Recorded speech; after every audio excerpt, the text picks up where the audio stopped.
আমার কাছে প্রত্যাশা যে যারা দায়িত্বে আছেন তারা মুখে যেটা বলবেন অন্তরে সেটাই বিশ্বাস করবেন।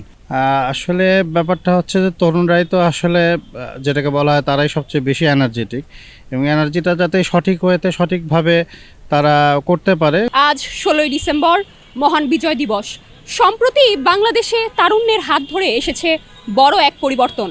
এবার তরুণদের প্রতি দেশের আসলে কি প্রত্যাশা জেনে আসবো সাধারণ জনগণের কাছ থেকে। এই যে কি বলে আমরা লাল পতাকা হাতে, বাংলাদেশের পতাকা হাতে আমরা সবাই রাস্তায় নেমেছিলাম। হ্যাঁ, তো যে উদ্দেশ্যে নেমেছিলাম সেই উদ্দেশ্য যেন পূরণ হয়, তরুণদের কাছে আমাদের এটাই প্রত্যাশা। আমার কাছে প্রত্যাশা যে যারা দায়িত্বে আছেন তারা মুখে যেটা বলবেন অন্তরে সেটাই বিশ্বাস করবেন। আমরা বৈষম্য বিরোধী আন্দোলন করেছিলাম কেন? কারণ বৈষম্য হচ্ছিল জন্যে। এখন যারা আছেন বা ভবিষ্যতে যারা আসবেন তারা এমনভাবে দেশটাকে বিনির্মাণ করবেন, অবশ্যই আমরা তার সাথে থাকবো যাতে বৈষম্যটা না হয়, দুর্নীতিটা না হয়, অন্যায় না হয়, মানুষ যেন রাষ্ট্রের কাছে ন্যায়ের প্রত্যাশা করতে পারে এবং ন্যায় পায়। ২০ বছর আগে যখন আমি ইউনিভার্সিটি স্টুডেন্ট ছিলাম তখন আমার অ্যাপ্রোচ ছিল একরকম, এখন আমার অ্যাপ্রোচ হচ্ছে আরেক রকম। এখন আমি অনেকটাই রক্ষণশীল, তখন অনেক প্রতিক্রিয়াশীল ছিলাম। কিন্তু প্রতিক্রিয়াশীল হলে যেটা হয় আর কি, যে এগিয়ে যাওয়ার আকাঙ্ক্ষা তীব্র থাকে।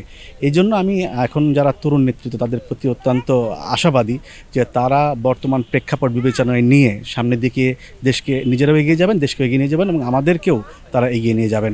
শুধু বেসিক নিডগুলো সবার জন্য সেম থাকবে, অন্ন বস্ত্র বাসস্থান চিকিৎসা শিক্ষা এটা সেম থাকবে। আপনি একটা জিনিস চিন্তা করেন, আমরা কিভাবে হ্যাসেল দিতে পছন্দ করি। জাস্ট গত সপ্তাহে আমি দেখলাম কুমিল্লা ইউনিভার্সিটি বের হয়ে গেছে গুচ্ছ পরীক্ষা থেকে। কেন? আমরা একটা শিক্ষার্থীকে কী পরিমাণে হ্যাসেল দিচ্ছি, কী পরিমাণে পেইন দিচ্ছি, কেন? আমরা বেসিক জিনিসটাতে এক থাকতে পারতেছি না। আমরা যুদ্ধ করার সময় সব এক হয়ে যায়, যুদ্ধের পরে আচ্ছা আমার বাবা এটা করছে ওকে বেশি দিতে হবে, আমার দাদা ওইটা করছে ওকে কম দিতে হবে। আমরা বেসিক জিনিসটাতে এক হইতে পারতেছি না, ইউনাইটেড থাকতে পারতেছি না। আমরা প্রচণ্ড ইমোশনালি স্ট্রং জাতি, আমরা প্রচণ্ড emotionally divided and frustrated nation.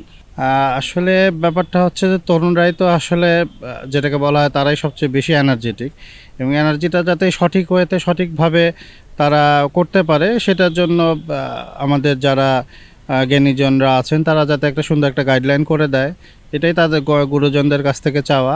আর যারা ছোট যারা আছে, যাদের তরুণ রক্ত, যাদের সাহসিকতার জন্য অনেক কিছুই করা সম্ভব আসলে, তো সেটা যাতে সঠিক হইতে সঠিকভাবে করা যায় সেটাই চাওয়া তাদের কাছে। আমরা তো আশা করবো আগামী বাংলাদেশ বিশ্বের মধ্যে 10টা দেশের মধ্যে একটা চলে যাবে।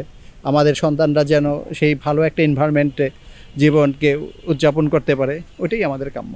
আগামী বাংলাদেশ কিন্তু অবশ্যই বৈষম্য বিরোধী এবং জাতি ধর্ম ভেদাভেদ মুক্ত দেখতে চাই। মানে সবাই ভালো থাকুক, সকল ধর্মের লোক ভালো থাকুক, সকল রাজনৈতিক দলগুলো ভালো থাকুক, কারণ কারো প্রতিহিংসার দরকার নেই। আপনি আওয়ামী লীগ করেন, বিএনপি করেন, জামাত করেন, আপনি স্বাধীনভাবে করেন, কারো প্রতি কারো ক্ষোভ বিদ্বেষ না থাকাই ভালো।